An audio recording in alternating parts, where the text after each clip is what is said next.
Katika mlolongo wa makundi nyota 12 basi iko nyota ambayo yenyewe tukiitizama tunaona kuwa ni nyota yenye imani zaidi kuliko nyota zingine. Kila nyota ina nguvu yake, lakini katika nguvu ya imani zaidi ni nyota hii hapa, ambayo yenyewe nayo tukiwatizama ni watu ambao hawapendi kujua yote, yani ujuaji sana ni jambo ambalo hawapendi. Kukosolewa mambo yaliyopita, yani kuanza kuwafuata, yani mambo yaliyopita kuanza kuwafuata upya. Ukatili wa aina yote. Wanachopenda ni watu ambao wanapenda kuwa peke yao, kulala, mziki, mapenzi, kuogelea na mada za kiroho. Udhaifu wao ni watu ambao wenye kuogopa, kuamini kupita kiasi, huzuni, tamaa za kukwepa ukweli, kutupiwa lawama na kufa shahidi.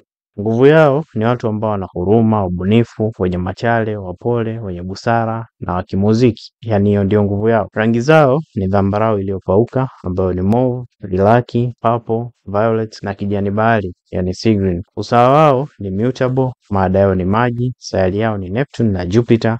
Malaika wake ni Sarfayail au Zadkiel kwa Kiebrania, jini wake anaitwa Shamhurush au Bethor kwa Kiebrania. Siku yao ya bahati ni Alhamisi mchana na Jumapili usiku. Nyota zinazoendana nao sana ni nyota ya mashuke na ng'ombe.